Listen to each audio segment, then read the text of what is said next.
She feels like you're not listening to me. You're not listening to me. I'm trying to explain myself. You're saying something completely different, and you're trying to have a large logical argument when she's having an emotional experience. Logic and emotions don't mix well. It's just, there's all this pressure, you know? And sometimes it feels like it's right up on me, and I can just feel it, like literally feel it in my head, and it's relentless. And I don't know if it's going to stop. I mean, that's the thing that scares me the most, is that I don't know if it's ever going to stop. Yeah. Well, you do have a nail in your head. It is not about the nail. Are you sure? Because, I mean, I'll bet if we got that out of there... Stop trying to fix it. No, I'm not trying to fix it. I'm just pointing out that maybe the nail is causing... You always do this. You always try to fix things when what I really need is for you to just listen. Yeah, see, I don't think that is what you need. I think what you need is to get the nail See, you're out. not even listening now. Okay, fine. I will listen. Fine. It's just... Sometimes it's like there's this achy... I don't know what it is. And I'm not sleeping very well at all. And all my sweaters are snagged. I mean, all of them. Yeah, that sounds really hard. It is. Thank you. Ow! Oh, come on. Ow. If you would just... Don't... What does it mean to stay in my lane? Why is she reacting this way?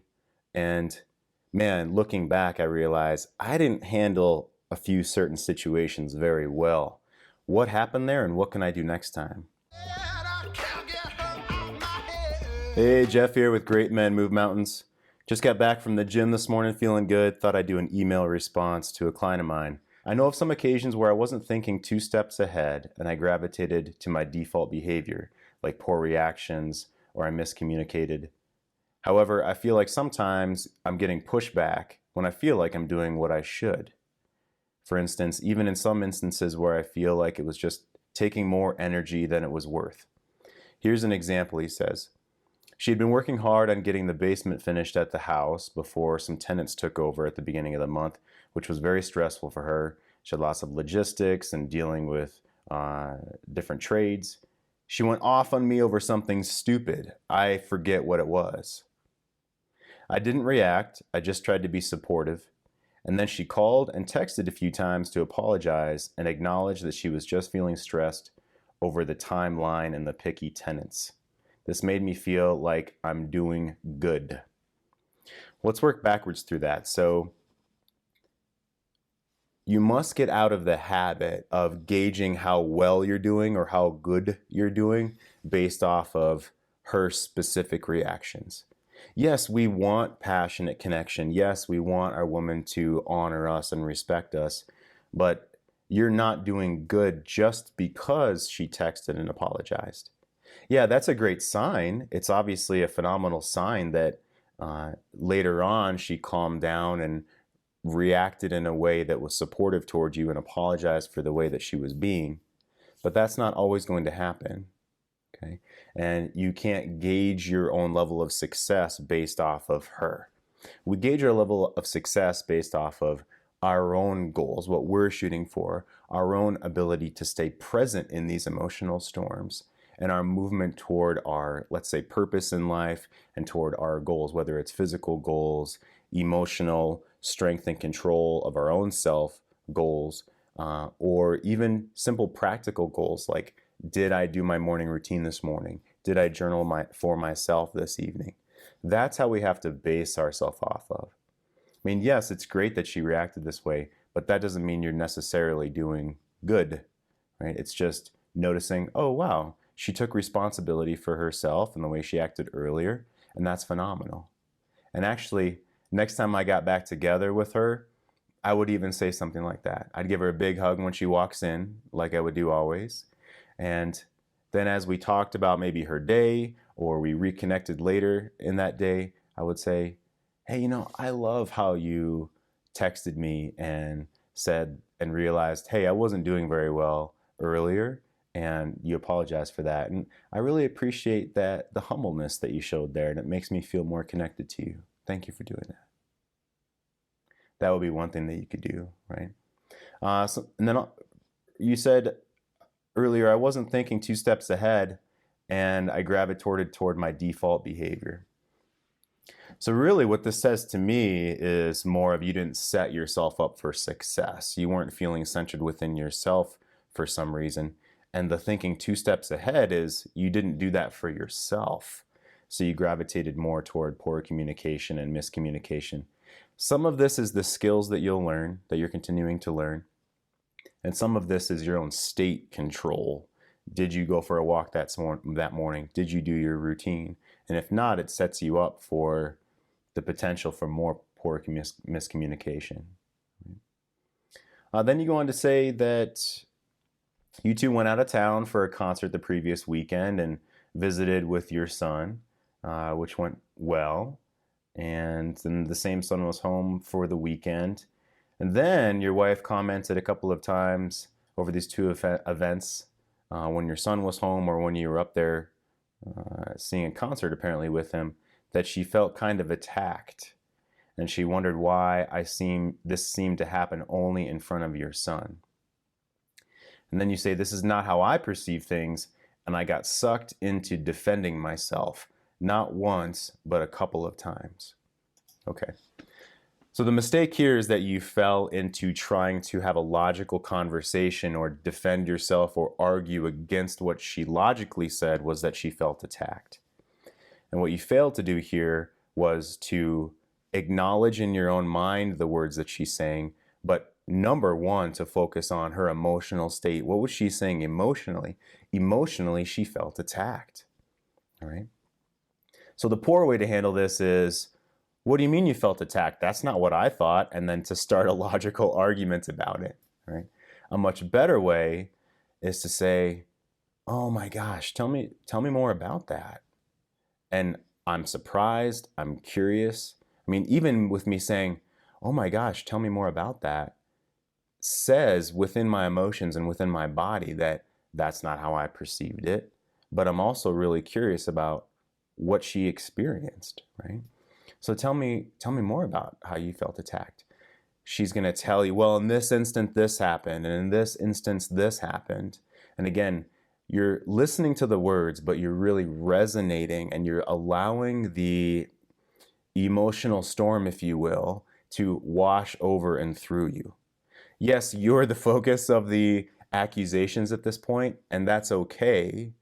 You realize you're not in any grave danger here. And this is where these kind of, let's say, emotional flashbacks may happen in your body, may happen in your mind. And that's what you need to practice, calming yourself, recognizing, am I holding my breath? Am I breathing deeply here? Is my head getting tight? Am I locking my eyes onto her eyes like, oh my gosh, I'm in some kind of giant confrontation here? Those bodily reactions will happen first, and while you're starting to become escalated or starting to shut down or feel triggered. So the first key is, what is my body feeling? Am I breathing deeply? Breathe into your belly. And then tell me more about what happened, and feeling into her emotions. When you ask her, tell me more about that, and it appears that she's done telling you everything that she wants to tell you, then you want to resonate and validate the emotional experience that went through. Like, wow, that must have felt like really terrible to feel like I was attacking you in those instances. Is that what you're experiencing? Is that right? Yeah, that really felt horrible. That really sucked. Yeah, that's right. You're going for the other person, for your wife in this instance, to say, yeah, that's right. That is how I felt. Then you know that she's feeling, that you understand her, that you're experiencing her, and really acknowledging what she's trying to convey to you, which is the feelings and emotions and experience of those instances. She's certainly not wanting you to logically argue that she's wrong. Basically, when you argue, you're telling her that her experience of that was wrong. That's never that's never going to go over well with anyone, much less your intimate, committed emotional partner. Right? You said the details are petty and embarrassing, but she said what irked her was I felt that you attacked her and tried to rewrite history. Okay, that's the like arguing and defending about it. She feels like you're not listening to me. You're not listening to me. I'm trying to explain myself. You're saying something completely different, and you're trying to have a large logical argument when she's having an emotional experience. Logic and emotions don't mix well, right? So you need to separate those things. And the number one thing to acknowledge and to dance with is the emotions that she's expressing to you. Okay? Logic needs to happen at a completely different time, generally either much later that day, or what I really recommend is to sleep on it a day or two, or to bring it up potentially that following weekend over Sunday morning coffee is what I do. Okay? But you cannot stack logic within the same discussion as an emotional storm such as this. So that's a huge piece. That's a huge concept I want you to realize, Blake. Okay.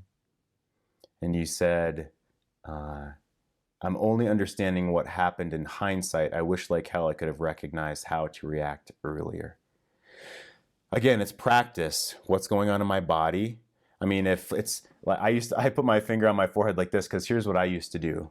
What? What do you mean? Okay. Does that feel like, do you think that that would feel like to her that I'm honoring her experience and I'm understanding her? If I do like, well, what are you talking about? And I do the scrunched. So this, I have to be careful that the scrunched forehead, the furrowed brow, is what I tend to do when I'm very confused by something. And it's a way, and it looks like the other person I'm being very defensive and I'm like basically counterattacking them, or I'm completely dismissing what they're saying. Just in that one facial expression, though, like, what? And it's accusatory, it's shut down. So, and that happens, and I hold my breath when that happens, or energy shoots up my neck. So you have to be aware of your physical bodily reactions in the moment to be able to stop yourself from then having the thought and the verbal diarrhea, the verbal vomiting of defending yourself and not handling this well. Okay, so in the moment, what does my body feel like? Is my face relaxed? Am I breathing deeply? Am I asking them about their emotional experience? That's what a great man does. A couple of our conversations have meandered through some topics that brought up the work you and I are doing, your coaching, your men's work that we're doing together, Blake. This is the first time she's ever commented negatively on this. Several times I've had to remind her, for instance, I remember having many feisty conversations with her very early in our relationship, which I think was an attraction for both of us. Good debates, not acrimonious. Some of our recent conversations have been like that, but started to approach what might be considered conflict resolution. Throughout all this, I kept remembering Steve Horseman's comments about happy wife, happy life. That's sometimes a dangerous philosophy. For a long time, I've never subscribed to it. And if you ask her, your wife, I never did. However, I've been on my guard about not just giving in to keep the peace. All right, a few things here. The whole several times I've had to remind her of things that you've read or discovered. It's not your job to remind her why you're doing this work. Okay? You're doing this work for you. Now, I understand that you and your wife like to have intellectual conversations, and that's fine. But where this can leak into other parts of your life, or where this may be inappropriate, is accidentally treating your wife like a male friend. Okay? She's your intimate partner. She's not your male friend. She's not your therapist. All right. And so if you accidentally, if you will, start to treat her like a male friend, that's not going to create the masculine feminine polarity within your relationship that you want to create an increased desire. Okay. So this is again falling into the trap of basically having a logical argument or explaining yourself to her. And the reason why she's starting to maybe be confused by this or not understand, or it's going differently. At the very beginning, during the honeymoon phase of this work, when you have enlivened conversation, it's something new. There's some mystery to what you're doing, and women are attracted to that. They like they like emotional range. They like to have novel experiences. So that is, wow, there's some mystery in my man. My man is moving into and attacking and being a warrior in his life in some kind of new way. Wow, that's exciting. A month and a half later, when that honeymoon wave of the beginning of your work starts to wear off, let's say, she starts to not be so certain about what you're doing. She starts to have questions of, well, why is he doing this? What does this mean for me? And a lot of this is unconscious. So, Blake, if you've had the old pattern of getting into kind of heated logical discussions, or if she's used to engaging in debate with you, and that's a way for her to feel engaged or to feel power within the situation, and you take that away, you take away those unhealthy communication and behavioral and relationship patterns that you've had, she feels like she's losing something. She may feel like, unconsciously again, that she's not getting power within a debate with you, and she may actually pick and start an argument with you completely unconsciously, unknowing. She doesn't know that she's doing this. Okay. Women evolutionarily and biologically want to challenge their man emotionally so he is emotionally strong and that she can respect him. She wants to see that he's going to stand up for himself in a calm way, in a fun, maybe funny, sexy way, in a way that's still dancing within the emotions of the relationship. She's not your colleague. She's not your boss that's actually wanting a logical resolution to this, even if that's what she's verbally saying because of old patterns in your relationship. And so in my response to you, I posted something that, again, Steve Horstman had said within the forums, which was phenomenal. And he says that you're absolutely right. Verbalizing, explaining, discussing, and sharing this work, your men's work, too early or too often, or sometimes ever, can create suspicion, distance, and disrespect from her within the way she's treating you, basically. And why is that? Well, number one, if you could do this now, why didn't you do this 10 years ago? Right? And it's sort of an accusation that you've been holding this back, or it's a shame, it's a shaming you for not doing this earlier, right? And again, she's just expressing her emotional feelings in that moment of her insecurity, of her uncertainty, of her wanting to test your emotional strength to show her, well, are you really this new man? Can you handle my verbal accusations here, right? Steve said, as if you had a chance, as if you had the choice all along, like you somehow could have done this 10 years ago. You're in a new place in your life and in your learning. You've had to come across challenges, so you've sought help for these challenges. You now are striving and attacking this new man that you want to be, this work that you have now. You weren't in the same place 10 years ago. Okay, the second reason that maybe she's feeling this way is women know to never trust when a man actually says, only who he is and what he does. So you could have done the same exact thing a month ago and she reacted well, and now she's reacting in a completely different way. She's not trusting what you verbally say. She can only trust the man that you are being.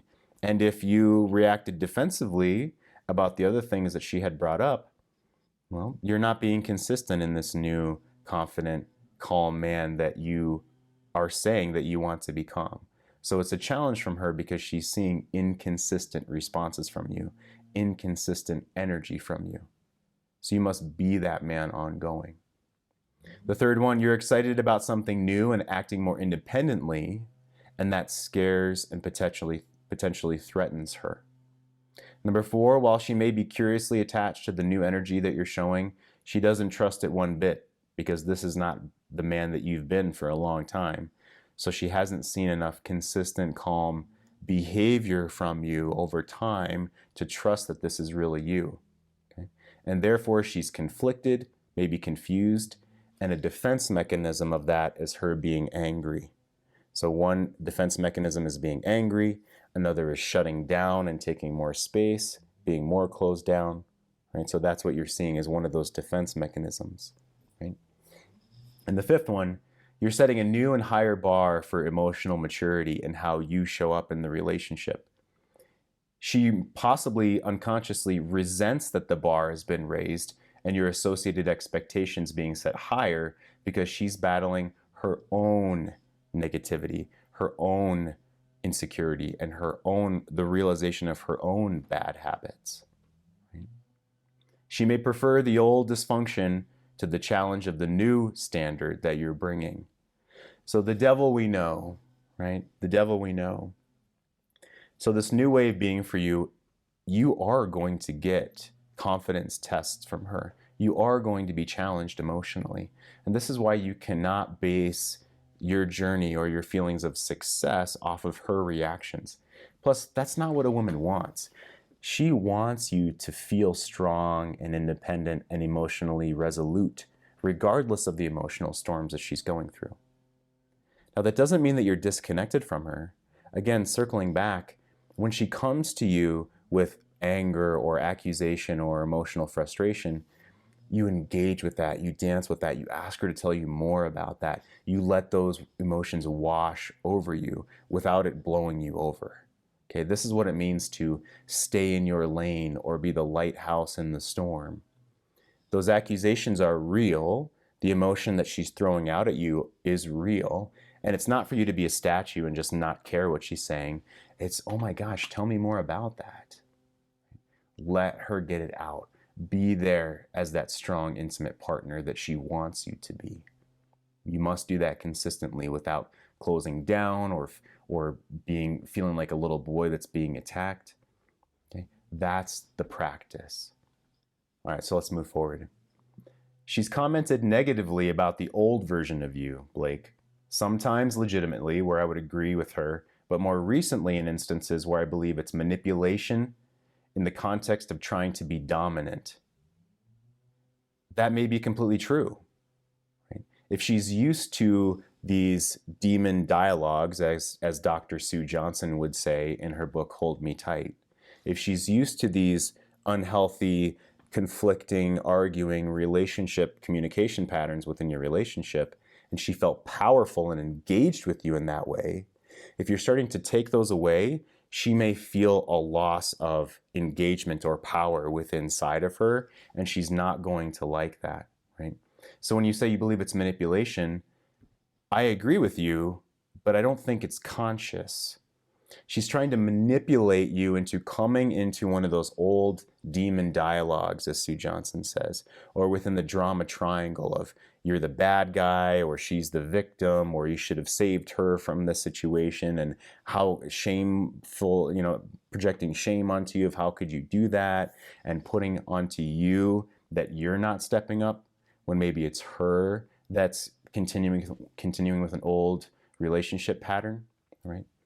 Now, you cannot just say that in the moment. You can't say, hey, you're moving into a demon dialogue and this is our old unhealthy relationship pattern and look what you're doing. She's just going to feel shamed and dismissed and disconnected from you if you do that. That's only going to basically piss her off or shut her down.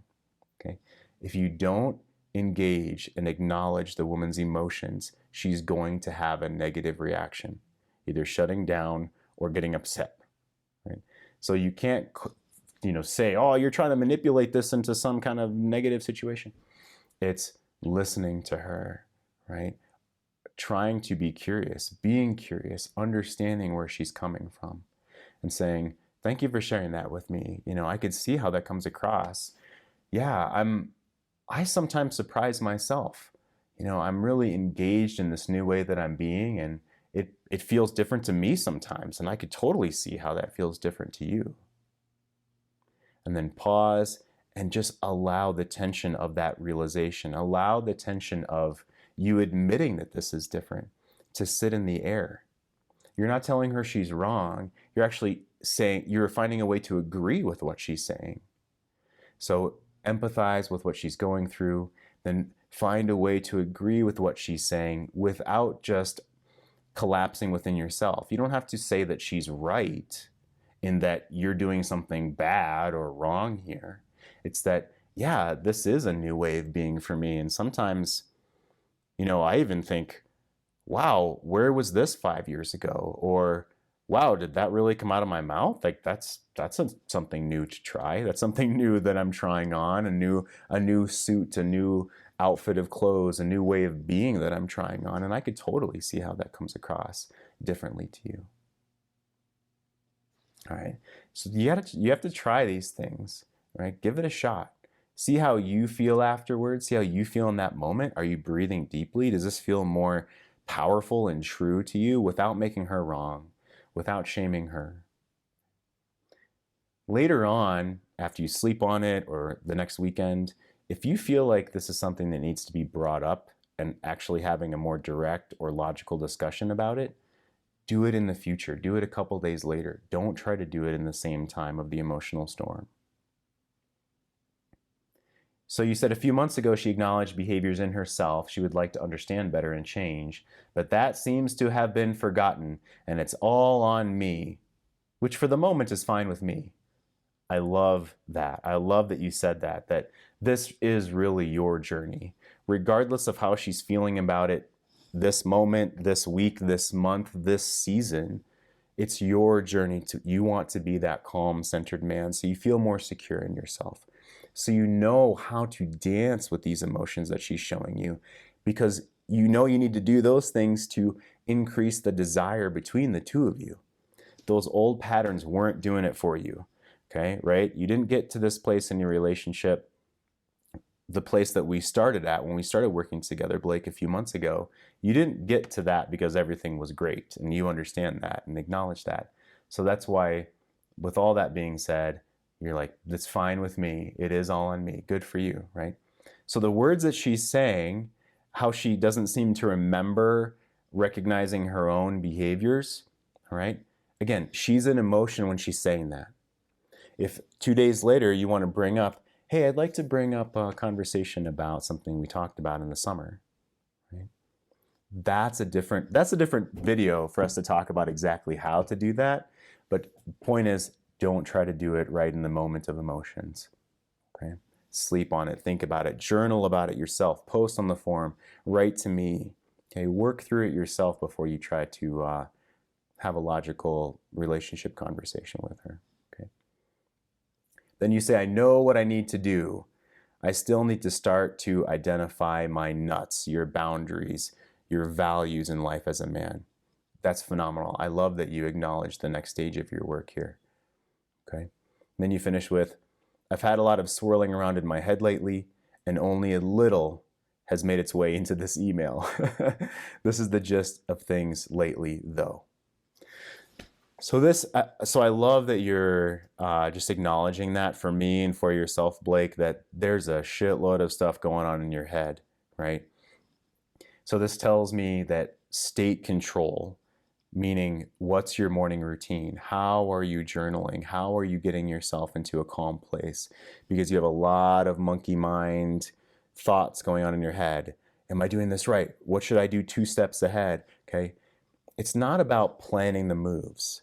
It's not about trying to file faster than she's printing. Another one of my clients said that. I love that. It seems like she's printing super fast and I'm trying to file and categorize all these things and I just can't keep up, right? That's the wrong strategy. Okay, you're thinking like a man. Stop trying to think logically of the words and the sentences and the conversations and stop trying to file them. Because guess what? She doesn't remember that conversation anyway. That form of strategy is futile. It's not the way that's not going to be a successful way to go at this here. The way is to get yourself in a good frame of mind every morning by doing your morning routine, by journaling, by exercising, meditating. If you're not planning 30 minutes, at least 30 minutes to an hour every single day for a morning routine, you're failing yourself. Okay, that has to be first. That helps you with state control and body awareness. And the second big thing is you're dancing with the emotions of the moment. You're not trying to file faster than she's printing. You're not Bobby Fischer trying to think 12 steps ahead as far as the chess game. That's a logical game. Okay? You're playing an emotional game. The rules are completely different, right? Where are my emotions? Am I calm? What are the emotions that she's throwing out? Let's acknowledge those emotions first, and then let's dance with those emotions. That is the emotional rules of the game that you and your wife are playing. Talk to you soon. I'ma tell you about a woman whose heart is sunshine, whose body burned hot. I'ma tell you about a woman who's cold as tundra with some frozen eyes. I can tell by the way she moves that she cares, and it's lovely too.